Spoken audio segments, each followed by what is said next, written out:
Seriously, how blind can you be, Addison? 6 years of loyalty, flushed down the drain like it meant nothing. My name is Addison Walker, and until this morning, I thought I had a solid place at Harbor Point Communications. But what started as a humiliating firing unraveled into something far bigger, a chain of events that not only exposed the cracks beneath the company's shiny surface, but left me holding the match. I had always believed that loyalty was a two-way street. 6 years ago, fresh out of graduate school, I joined Harbor Point Communications, full of hope, ambition, and an unshakable work ethic. I started as a lowly assistant, juggling coffee runs and color-coding endless spreadsheets, but I didn't mind. Back then, it felt like the first step toward building something meaningful. Over time, I earned my place, moving from mid-tier accounts to managing our largest client, North Bay Solutions.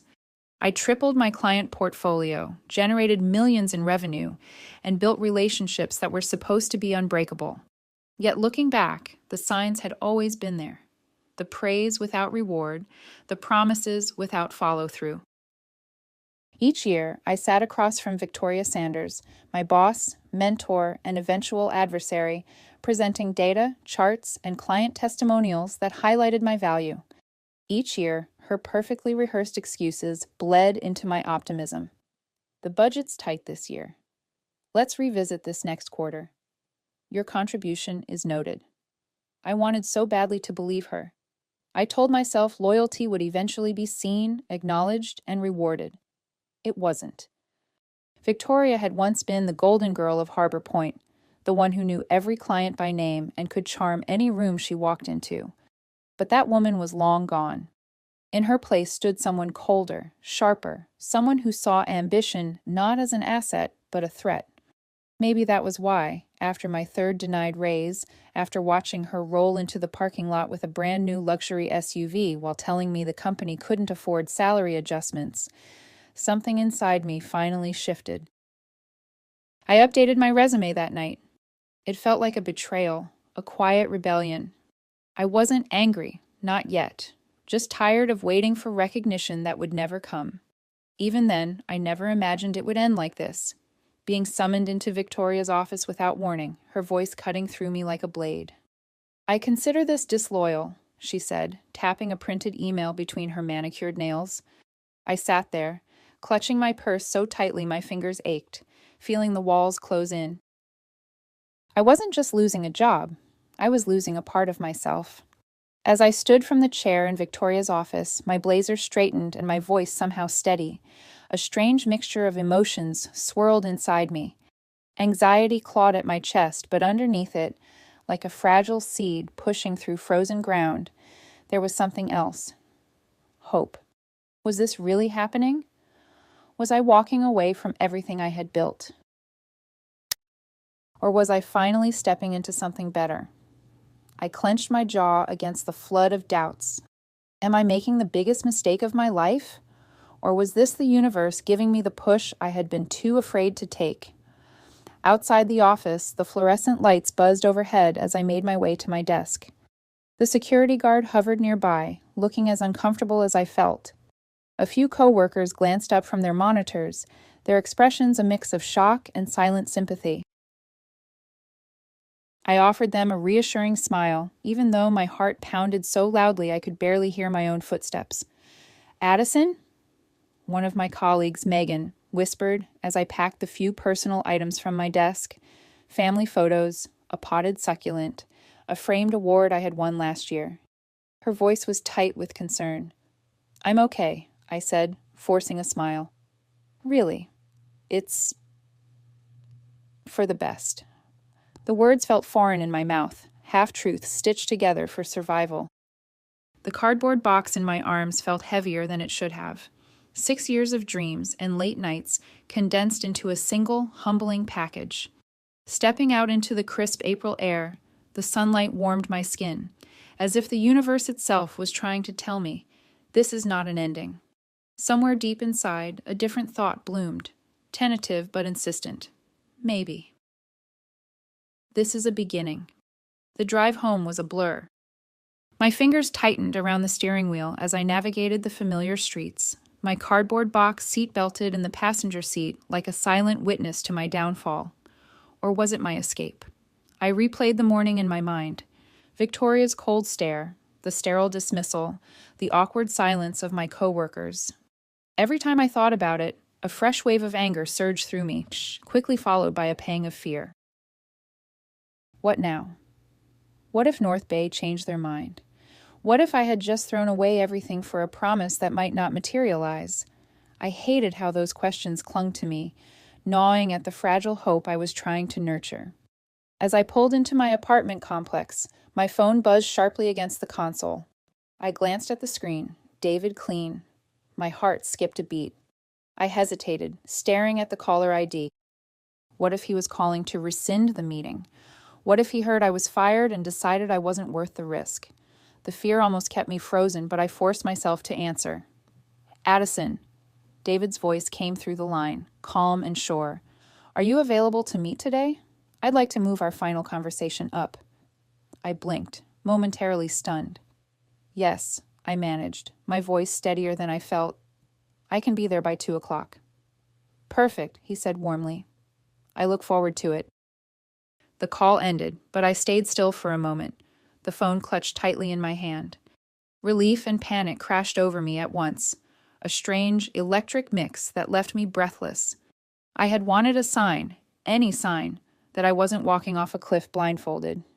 Maybe. This was it. Inside my apartment, I set the box on the kitchen counter and stared at it, the weight of the past 6 years sitting heavily under the thin cardboard. My framed photos smiled back at me, snapshots of a life I had outgrown without even realizing it. A sharp knock at the door startled me. I opened it to find Olivia, my best friend, standing there with a coffee tray in one hand, and an expression of furious sympathy on her face. I heard, she said, stepping inside without waiting for an invitation. Thomas texted me. Are you okay?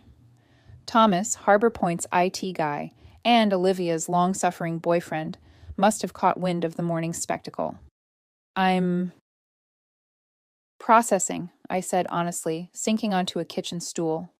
Olivia shoved a latte into my hand. Drink this. You're going to need it. I took a grateful sip, the warmth of the coffee grounding me. It's not fair, she snapped, pacing my tiny kitchen. You gave them everything, and they threw you out like you were nothing. I swallowed the lump rising in my throat. Maybe. Maybe it's a blessing, I said, my voice cracking just a little. I have a meeting with North Bay this afternoon. Her eyes widened. Are you serious?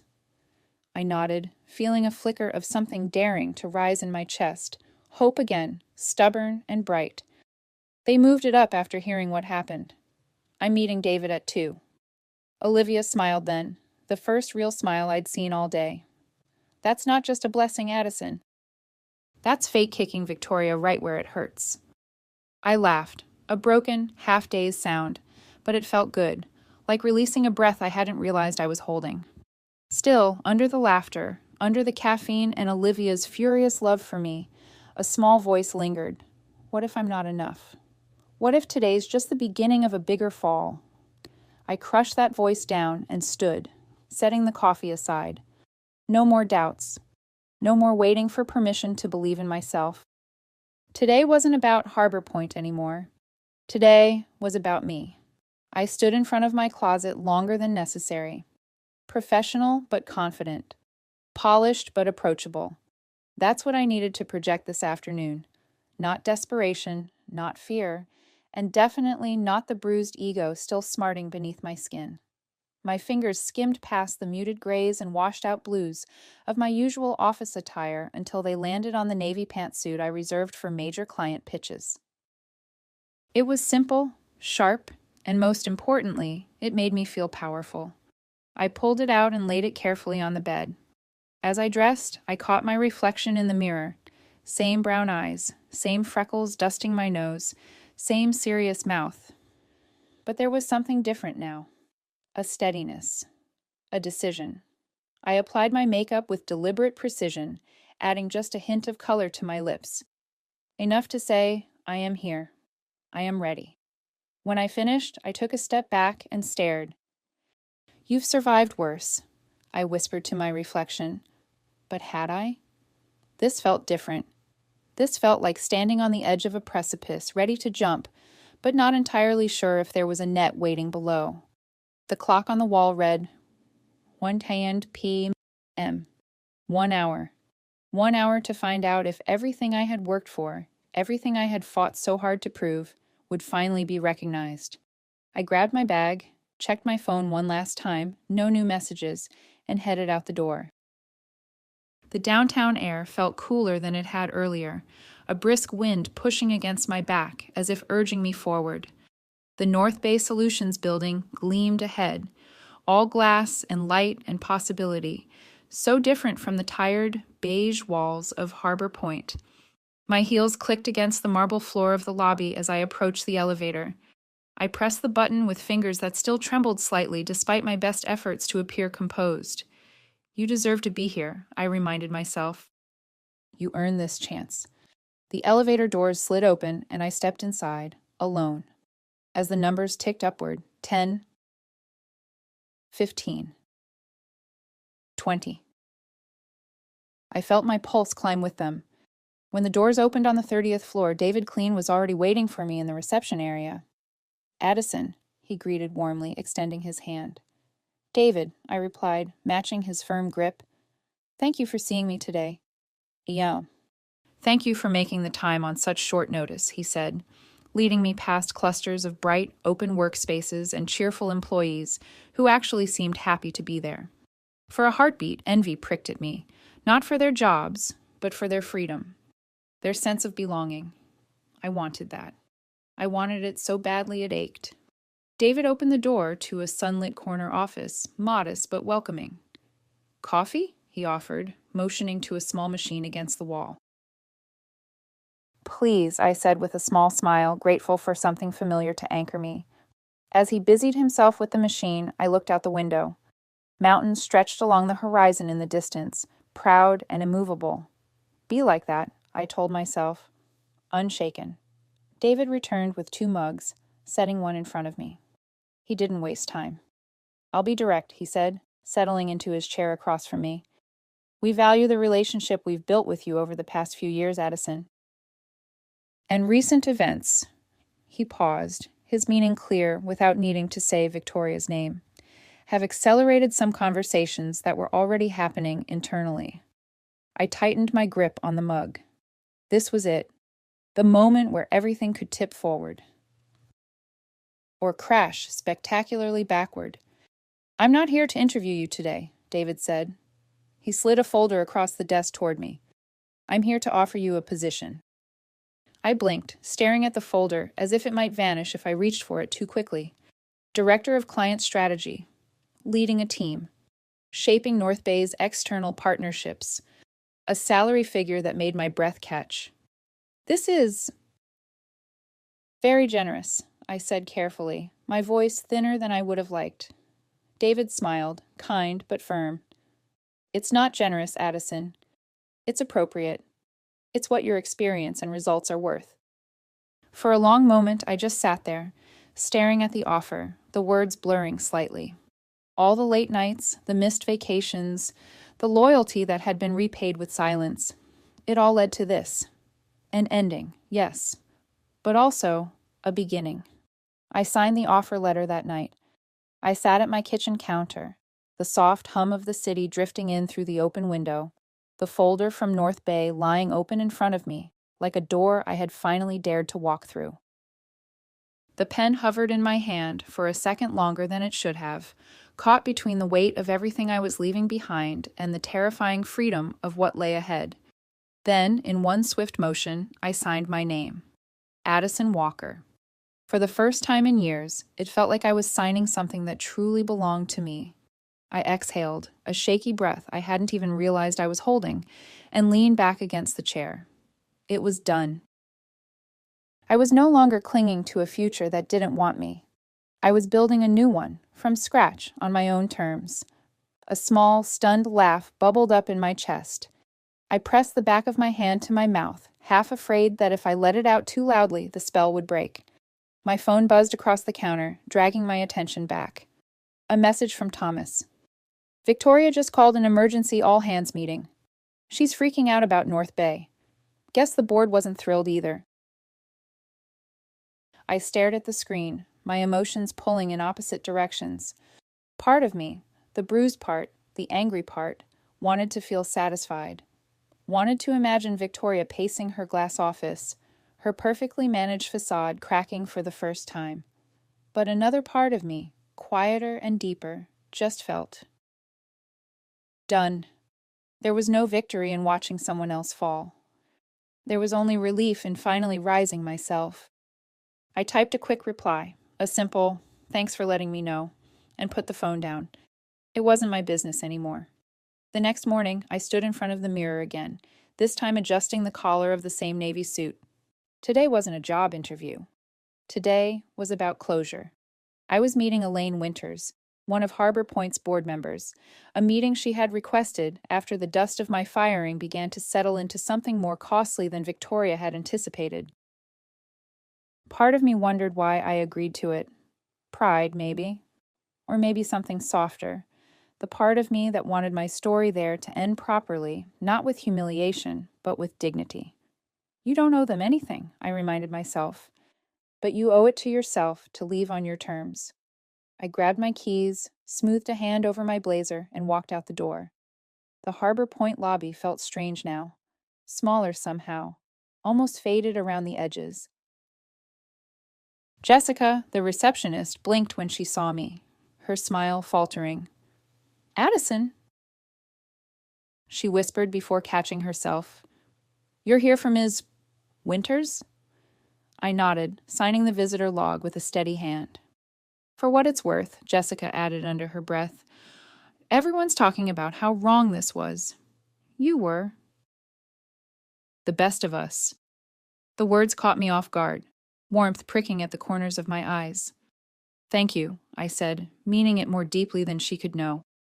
The elevator ride to the conference room was silent, but my mind was a cacophony of memories.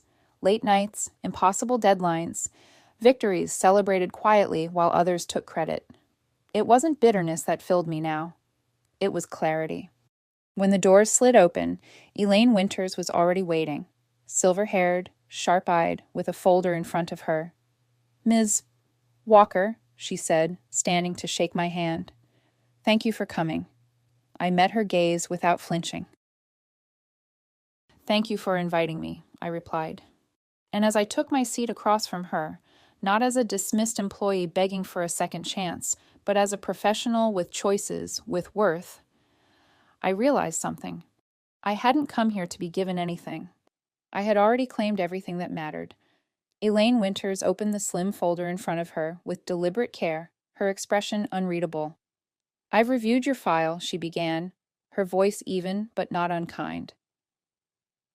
6 years of consistent excellence, client portfolio growth year over year, industry awards, 3 formal requests for salary adjustments, all denied. She looked up then, her eyes sharp, assessing. I was not aware of this pattern, Ms. Walker. Had I been, this conversation might have happened much sooner.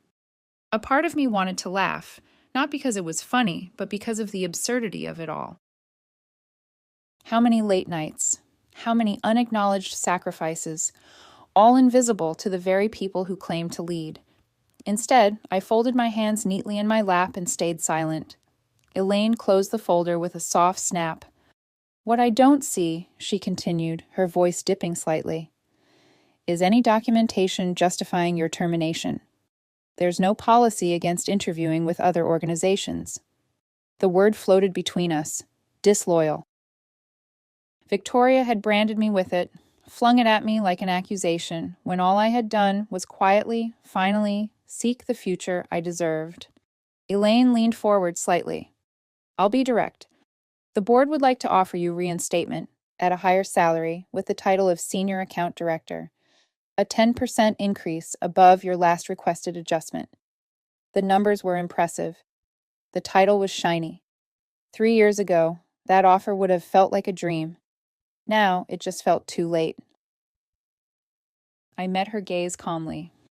That's a generous offer, Ms. Winters. I appreciate it, but I've already accepted another position. She nodded slowly, as if she had expected that, but still had hoped otherwise. If I may ask, she said carefully. Where? I smiled, polite but firm. I don't think it would be appropriate to share at this time. A flicker of frustration crossed her face, quickly masked. Addison, if this is about compensation, I assure you, the board values your contributions. We're prepared to do more. I took a quiet breath. It's not just about compensation, I said, my voice steady. It's about respect, about recognizing value before people feel forced to look elsewhere. Elaine tapped a finger lightly against the table, thoughtful. Fair enough, she said finally. One last question, if you don't mind. What could Harbor Point have done differently to retain you? The question hung between us, heavy, important. I thought about it carefully, wanting to choose words that mattered, not just to me, but maybe to everyone still trapped there, still hoping for something better. Recognize loyalty when it's given, I said. Not just when it's convenient to reward. And understand that loyalty isn't endless when respect is one-sided. Elaine nodded slowly, the corners of her mouth tightening, not in anger, but in understanding. Thank you for your candor, Ms. Walker, she said, standing and offering her hand. I rose and shook it firmly. Whatever path you're on, she added quietly, I hope it brings you what you deserve. I smiled then, small but genuine. It already has. As I stepped out into the lobby for the final time, a strange lightness filled me. I wasn't the girl clutching a cardboard box anymore, walking away in shame. I was the woman who chose to leave on her own terms. Not broken, not discarded, but reborn. Monday morning arrived with a crispness in the air that felt almost ceremonial. I stood outside the North Bay Solutions building, my heart pounding with something that wasn't fear anymore. It was anticipation, excitement. A new beginning wrapped tightly inside my chest. The glass doors slid open before me, and for the first time in a long time, I wasn't walking into a place where I had to prove my worth every single day just to be seen. I was walking into a place where my worth had already been recognized. A receptionist greeted me with a genuine smile, not the tight, forced politeness I had become so used to. Good morning, Ms. Walker, she said warmly. Welcome to North Bay. Your office is ready. David will be by shortly to introduce you to your team. My office. The words felt surreal. Real. I followed her through a bright, open floor plan, sunlight spilling through vast windows, teams collaborating in cozy clusters, laughter rising from a nearby coffee station. It was nothing like the stiff, beige maze of Harbor Point. When we reached the end of the corridor, she gestured to a door with my name already etched neatly on a small plaque. Addison Walker, Director of Client Strategy. I stepped inside. The space was perfect, sleek without being sterile, a wide desk facing windows that overlooked the city skyline, 2 comfortable chairs for visitors, shelves just waiting for my touch. A welcome basket sat on the desk, filled with coffee, notebooks, and a handwritten card. We're glad you're here. The North Bay team. I stood for a moment, just absorbing it all. This wasn't just an office. It was a symbol. Proof that all the nights I doubted myself, all the times I swallowed disappointment with a polite smile, they hadn't been for nothing. A soft knock on the door pulled me back to the present. David Clean stepped in, a warm smile on his face. Settling in all right? He asked. I returned his smile easily. Better than all right. He nodded. Come on, let's introduce you to your team. The meeting room buzzed with quiet energy as I was introduced to 5 talented marketing specialists, people I had once only glimpsed in passing when managing the North Bay account from Harbor Point's side. Now they were my team. David stood beside me as he spoke. This is Addison Walker, our new Director of Client Strategy. Many of you already know her work. She'll be leading our partnerships moving forward. There was genuine respect in the way they greeted me. Not the guarded caution I had grown used to, but open, excited faces ready to collaborate. I listened as they shared their current projects, their challenges, their ideas. I asked questions, small ones at first, planting seeds of trust, of teamwork. This was what leadership should feel like. Not fear, not competition, partnership, growth. After the meeting, David pulled me aside. "There's one more thing we wanted your input on," he said as we walked into a larger conference room where several members of the executive team were already gathered. "In light of recent events," the CFO began, "we're reevaluating our agency partnerships. Harbor Point's contract is up for renewal next month." David glanced at me, his expression careful. "We value your insight. You know their capabilities better than anyone." A silence settled over the table, heavy with unspoken questions. This was it. The moment where I could, if I chose, deal the final blow to the place that had so carelessly discarded me. I felt the temptation rise, sharp and hot. But then I thought about the woman who had walked out of Harbor Point with her head held high, about the woman who had chosen to build, not destroy. I straightened in my seat. "I think we should evaluate Harbor Point the same way we would any other agency," I said clearly. "On results, reliability, and strategic fit. Not personal history." A few heads nodded approvingly. David smiled, a quiet, knowing smile. It would have been so easy to let bitterness guide my hand. But I wasn't there to burn bridges.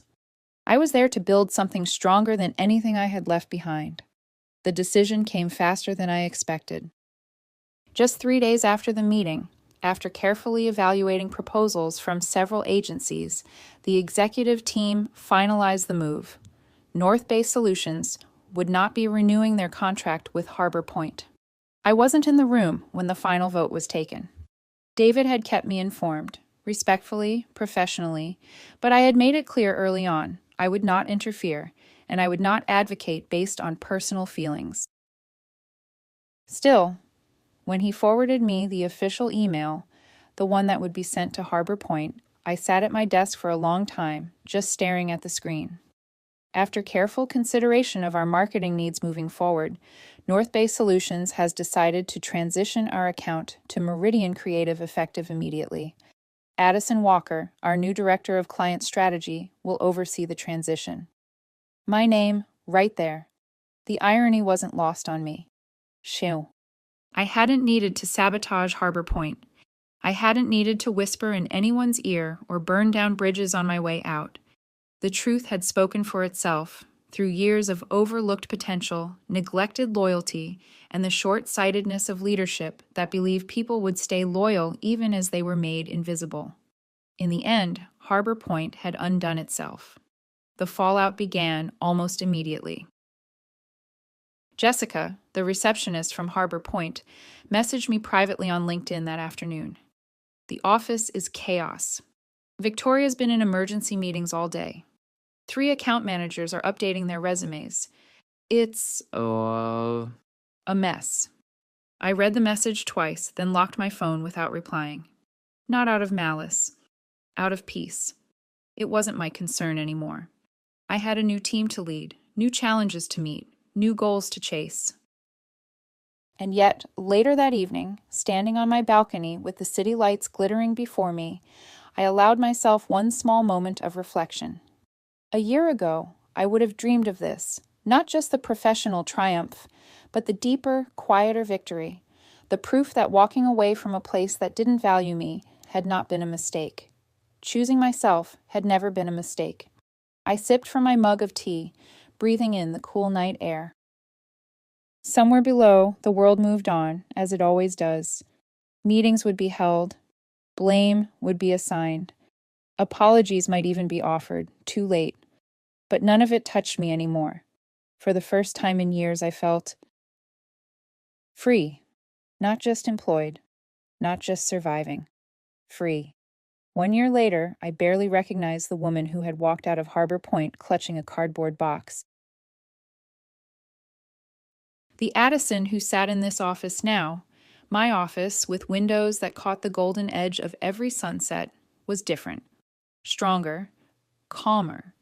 Not because life had magically become easy, but because I had finally chosen myself, unapologetically. There had been challenges, of course. Stepping into a leadership role had tested me in ways I hadn't anticipated. Managing a team, building trust, navigating politics at a higher level, it was hard work. Some days, it stretched me to the edge of my confidence. But not once, not even on the hardest days, did I doubt that I belonged here. Not once did I wonder if I was seen. And that was everything. One afternoon, while organizing project files, I stumbled across the welcome card North Bay had left on my desk during my first week. "We're glad you're here." I traced the words lightly with my fingertips, smiling. They had meant it. And more importantly, I had believed it enough to grow into this space fully, without shrinking, without apologizing for existing. Sometimes, late at night when the city hummed quietly outside my window, I thought about Harbor Point, about how loyalty, when unreciprocated, curdles into resentment, about how easy it is to lose good people when you confuse silence for contentment and effort for obligation. I never wished them harm. I didn't need to. The best kind of revenge was never about destruction. It was about thriving. It was about standing taller, smiling wider, and living a life so full that the shadows you leave behind can't help but notice the light you carry forward. As spring edged its way back into the world, I stood on the balcony of North Bay's 30th floor one evening, watching the mountains in the distance glow soft pink in the setting sun. I thought about the woman who had once been afraid to hope for more, and I smiled for her. She had made it, not because someone finally decided she was enough, but because she had decided it for herself. And in that choice, simple, radical, irrevocable, she had rewritten her entire story.